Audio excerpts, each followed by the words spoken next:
You've got big projects to tackle, but your day gets swallowed up by repetitive tasks and constant inquiries. It's hard to make progress when you're stuck putting out fires. That's where Element 451's AI assistants come in. Acting like an extra set of hands, you get your time back for the high-impact projects. Ready to reclaim your time? Visit element451.com/AI team to learn more. Hi, I'm a higher ed social media manager, and I have a confession. I know you're not supposed to have favorites, but the media library is one of my favorite things the MIT Department of Communications offers our community. Emer Garland, communications strategist for MIT's Institute Office of Communications, is here to tell us more about it. And by the way, if you enjoy this podcast, could you give it a rating and review? That helps me out a lot.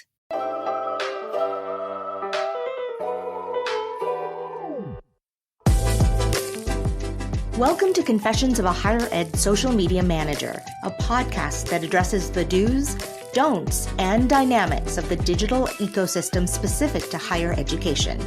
I'm your host, Jenny Lee Fowler. Join me every other week for discussions with some of the best minds in higher education social media management and marketing.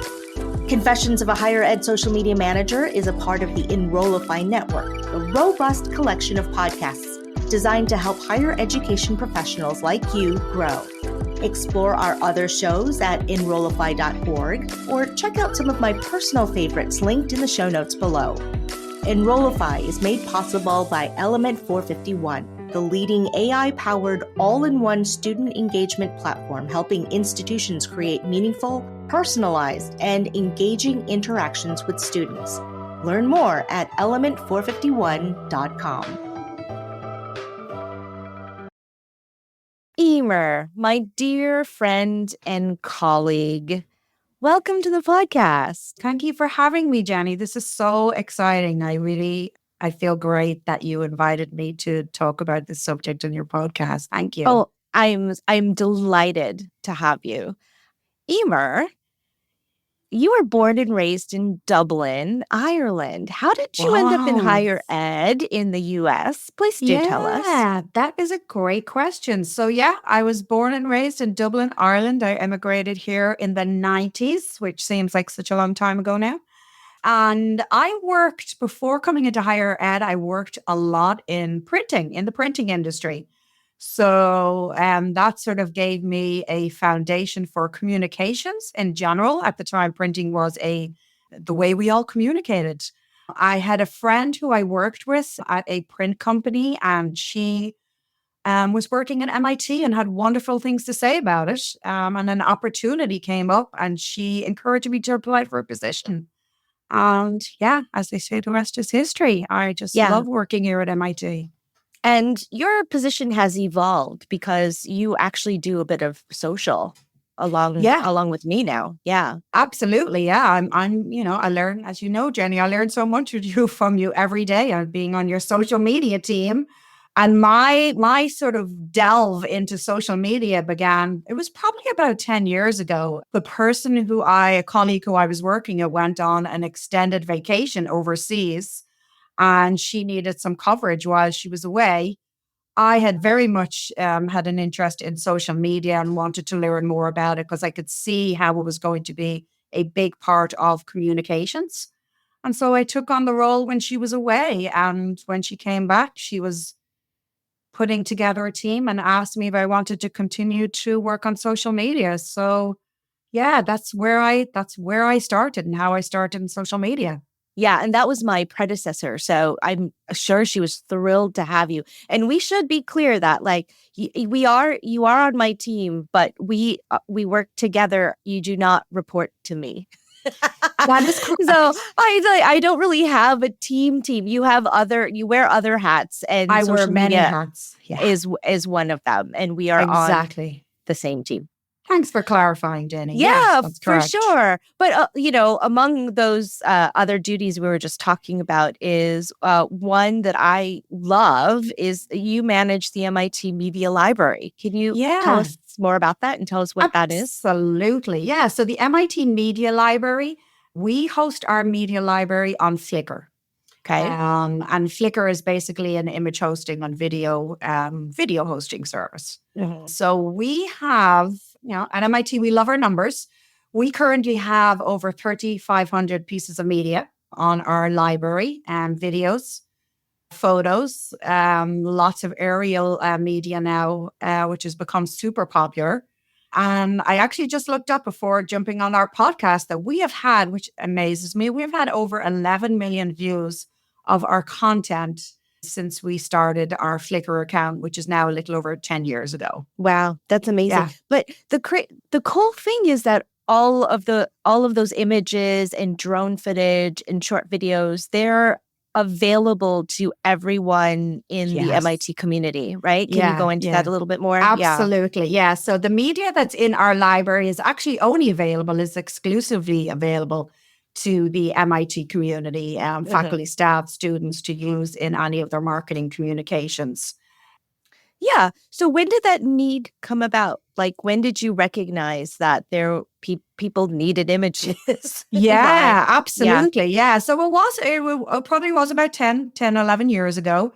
And we ourselves had our media literally everywhere. So folders on different computers, drop boxes. There was even some photography that was still in shoe boxes, if you could believe it. We heard this, it's true. We heard the same thing from our community. So our department labs and centers were also struggling with what to do and where to host their media.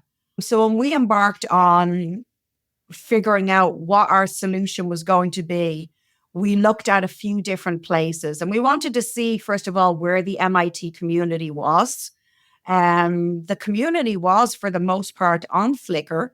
So that was one of the solutions we looked at when we were trying to figure out where was the best place for us to host this media that the community could access. Yeah, I mean, that's smart. So you went where the audience was, which is why you determined Flickr. Yeah, exactly, Jenny. Yeah. And we actually looked at a couple of other solutions. So sort of threefold. We thought about creating something ourselves with the support of our IS&T, which is the technical side of MIT. We looked at other solutions that were out there. And I believe it was WebDAM at the time was a solution that we were looking at. And then, like I said, ultimately, we wanted to see where our community currently was. And so Flickr was one of the areas that we looked at. And it's free and still, at the time. And we're doing a paid version now, but it's not a huge lift, is it? It's such a minimum lift, yeah. So our paid version at the moment, I think it's a little over $130 for 2 years, which is my great. gosh. And it gives us unlimited storage. There is lots of additional stats that we can glean from our account.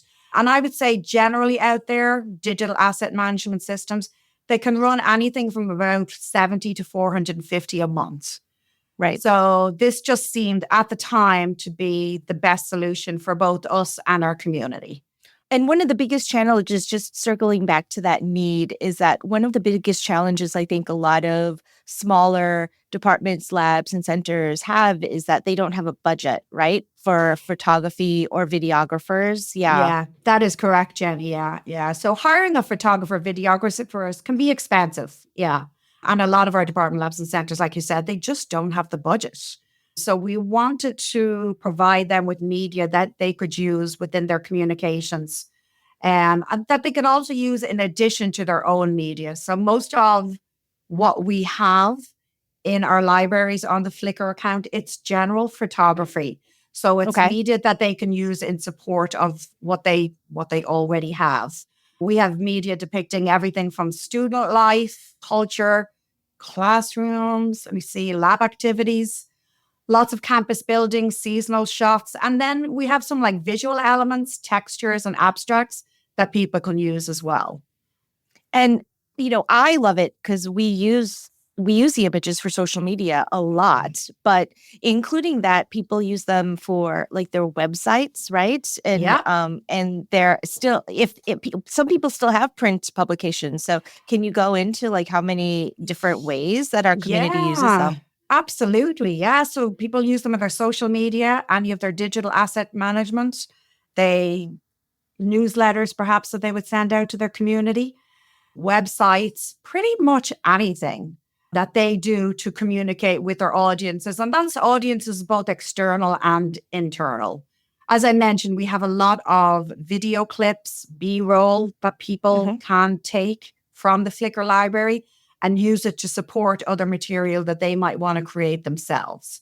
Some people use it as standalone, and other people use it to support materials that they're already producing. And I know that you said that this is in addition to what a lot of department labs and centers create on their own. But I would say some of them, this is the only media that they have access to. It is. It definitely is. And we see that. We see that in their communications. And it's actually wonderful when you get an e-newsletter from the School of Science and you see, perhaps one of your photos. Yeah. So for a lot of department labs and centers, it is the only place that they get media. So yeah, so we try to keep it up to date as much as possible. Yeah. So tell me more about that. So you are regularly scheduling photo shoots and, like how do you, what's your process? Can you share with us about how much, it costs? Yeah, absolutely. Yeah. So I will say this year, in fact, maybe like 3 or 4 months ago, we polled our communications community about the media library itself. So we wanted to know what types of images they were using, what they would like to see more of. So that's one way we tap into what type of images we want to add to the library itself. That being said, and I know you're probably going to laugh at this, but we could literally take 100 pictures of the MIT Great Dome. Yeah. And they would be the most popular images used. They just are. And that's just because it's an iconic part of campus. So we have many different types of photography, and we work with various types of photographers. So we work with professional photographers, professional videographers. Like I said, we work with a couple of folks now to do aerial media. And of late. And when you say that, it's drone footage, right? Drone footage, exactly. Yeah. So we often have them do both drone videos and drone photography as well. And we've actually recently just started working with the MIT community, with MIT student photographers, which is we are really excited about this. I only just partnered with a student a couple of weeks ago. I'm excited to get his photographs and add them to our library. But we can see this as being something that we're going to tap into in the future. Professional photographers are great and they see things through that lens. But it's also fantastic to get media that the students have created and perhaps places on campus that we're not so familiar with, that they are familiar with. So yeah, so that's definitely a new thing that we're doing, is working with the student photographers. I would say on average, with regards to working cost-wise, working with the photographers, it can be anything from about like $1,500 to maybe like $2,500 a day. And believe me, there's a range in there. So it really depends on the amount of media that you're looking to get from that particular shoot.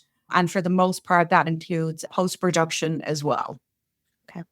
And so it sounds like you're definitely asking the community what kind of photographs they're looking for. Yeah. And when you schedule them, the shoots are a day long. Is that about right? Yeah, no, great question. So they vary. They actually vary even sometimes from hours to a half day to a full day. So for example, we have some albums in our library that are seasonal shots.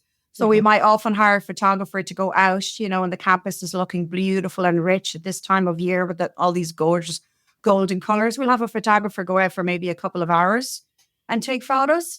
Then we'll also work with perhaps a faculty member, and we will actually go into a lab or a classroom, and we will shoot photography for a class or perhaps 2 classes. So it really ranges from hours to half day to day, depending on what the final product is that we need. But the maximum is usually day. It's not You like are correct. It's longer than. Yeah, absolutely. It's probably a lot of the planning that comes into place beforehand that takes the most time in trying to get into.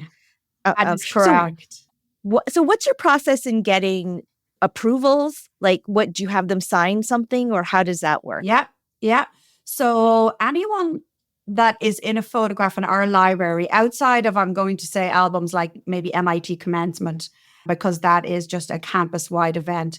But any of the other shoots that we attend, we make sure that basically everyone who's recognizable in an image signs what's called a media release form. And that's an official form that we've worked with the Office of General Counsel to create. So everybody does sign a form itself saying, I am giving permission, for my image to be used. Often what we do at sort of bigger events is we post a sign outside the door, and then we'll make an announcement before something starts to say, hey, just to remind you all, there's going to be a photographer walking around, to just let people know. There has been an odd occasion where somebody didn't want to be photographed, and that is, of course, 100% fine. And we just let the photographer know and they don't shoot them. So can you talk about some of your favorite shoots? Yeah, let me see. I'll give you a fail and I'll give you a non-fail. Okay, I like it. Yeah. So we did have a shoot and we planned this shoot for weeks. And what the goal of the shoot was to get the beautiful sunrise coming over the back of the MIT Dome. We had a photographer on site quite early in the morning. Again, we had planned this ahead of time. And for anyone that knows our community, they might be aware of something called hacks. At this particular time, the movie Captain America had come out. And hacks are sort of like installations or sort of pranks on campus. Yeah, we call them hacks, but they're also feats of engineering in themselves. The pranks they're not just little pranks; they're huge pranks, and we call them. We say it's hacking the campus, but exactly right. Yeah. And then go on. Yes, Captain America. Yeah, so Captain America. Yeah. So the photographer was there early in the morning. It was quite dark, and as the sun rose, and he had his camera all set up. Right on top of the dome was a big Captain American flag. Shield. It was a shield. It was the flag of the shield. Exactly. Yeah. So that shoot didn't quite work out as we expected. Of all days. We did actually take some footage, but unfortunately it wasn't quite what we wanted. So that, unfortunately was a fail. I would say some of the best shoots I've been on is when there's the activity, the energy between the students and whether it's a faculty member or an instructor. We did one, it was on a lab situation. It was part of EECS. And it's just the students were just so engaged and excited.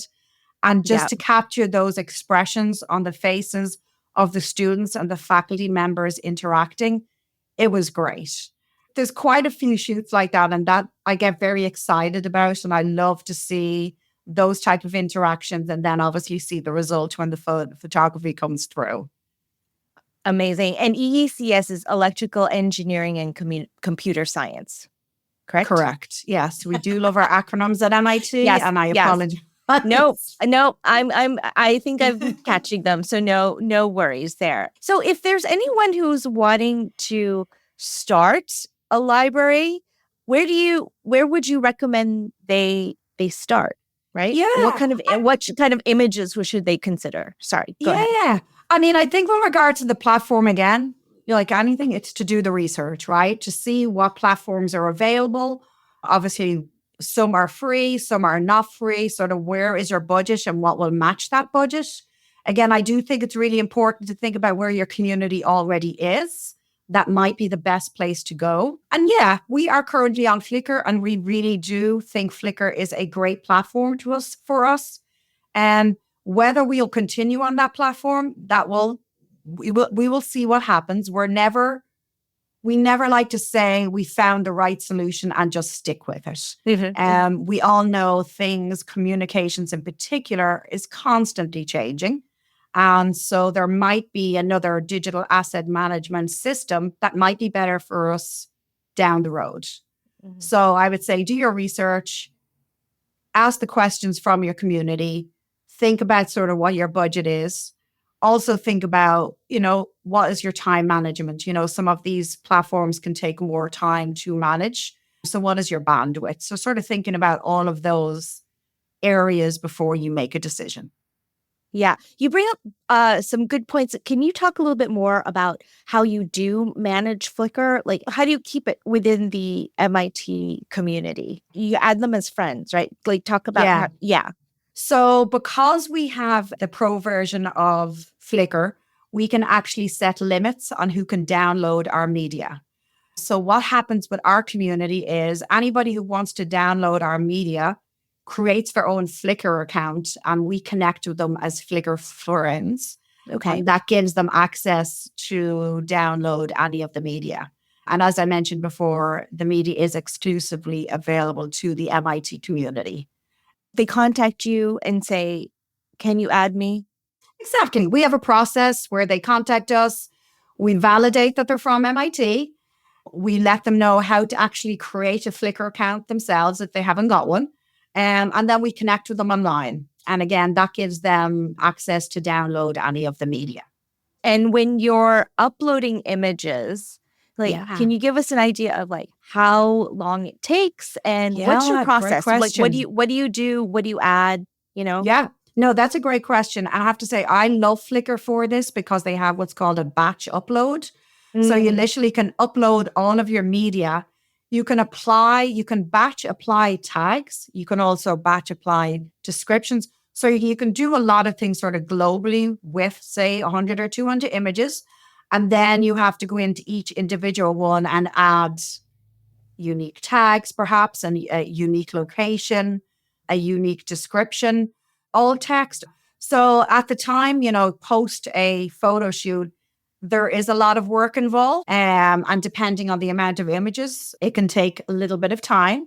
But once all of that is done, I also have somebody else that I work with, a colleague who sort of goes in and reviews my tagging, descriptions, all of those things.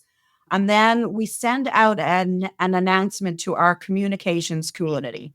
So we send like an e-newsletter out to everybody to let them know that there's been new images that have been added. And yeah, it's great to get the positive feedback when people are like, oh, some new fall images. Oh, they were in a lab at, CSAIL or yeah, Flickr makes it quite easy to do the management of the images, the media itself. And people get really excited about getting those e-newsletters because they're just like, new images to use. That's exactly right. Yeah, yeah. And to get those responses is just fantastic. Yeah. And people do love to see the new images.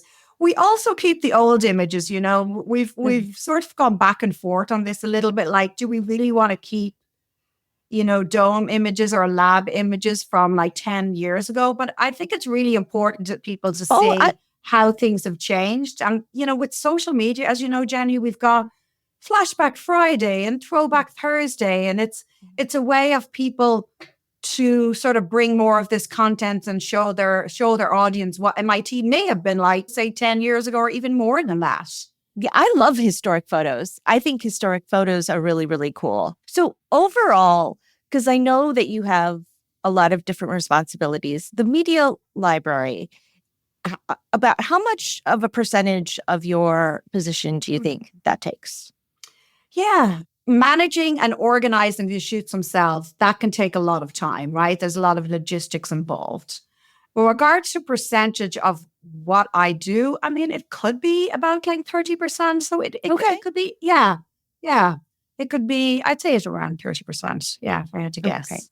And so it could fall under, someone who has bandwidth for that. And if your community says this is a priority for us, it's something that you can take on for sure. Absolutely. Okay. Yeah. And I'd be happy to talk to anybody if they want to, tap into my knowledge and have any questions that they may ask about putting together something like this.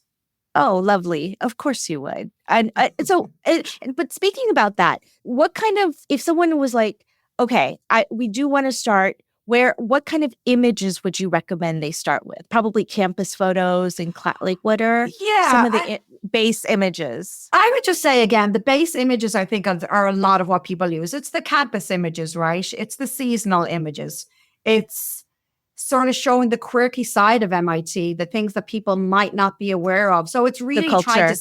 Culture. It's trying to set yourself apart from somebody else who's doing the exact same thing. Somebody who might be doing, electrical engineering. I'm not even sure if that's at Harvard. Perhaps could be very different than how you want to present electrical engineering in MIT. Right. So you really do have to tap into your own voice your own brand, think about those things and how you want to project those in your communications outwards. Great. Is any other sort of advice, or are there things that they might not be thinking of that you might want to add? Like, I think recently we were speaking about adding photos where faculty members are listening to students, right? That's sort of a different angle. Or you don't want things to be too staged. Yeah, I would say for the most part, the media that is most popular is those that are not staged. Right. It's those happenstance moments where you can catch a glance between an instructor and a faculty member, or students like really working on a piece of research, and you can see that excitement. So it really does depend, I think, on the individual department, lab, and center, again, on what they want to put forward. But we definitely know higher ed, we've seen a lot of the standard images, the looking in the computers. And I really do think the audiences see through those, and they know when something is stock and they know when something is not. And not that there's anything wrong with stock photography. You know, lots of people do have to lean into stock photography, but I think it makes a better piece of communication when you try to be more authentic with your media. And photos and videos are, let's face it, that is how people first tap into who you are. They'll see you or they'll watch a video and then they will read. So that is the, as you call it, Jenny, that is how you stock the scroll, with a good photo, a good video, or a good reel, whatever the platform is that you're on. I think that is brilliant advice. And so, Emer, I have one last question. I cannot let you go before I ask you, what is your confession? Oh, my confession. Well, as a social media professional, obviously we spend a lot of time on various platforms, right? That is our job. And I, on a personal level, found myself probably spending too much time maybe on Instagram. And I set up a timer. I was committed to it, and I failed. Yep. And that's okay. That is okay. But it's just made me realize, like, out of all of the platforms, I just really love Instagram. I think Instagram is definitely my favorite platform. I love to see how people are getting creative, especially with reels. And I would say that's probably why my timer just didn't work. I just want to see what people are doing. I want to see what their creativity is and learn and grow from it. So yeah, so my social media timer failed. So you were trying to, like, maybe set some boundaries, but of how long do you think you'll ever go back? Or do you think, it just didn't work? I'll have to find something new. I think it'll work. I just have to extend the time, right? And that's what I'm going to do. I like it. I like it. Emer, thank you so much. I've always, like I do when I talk to you, I've learned so much, and I really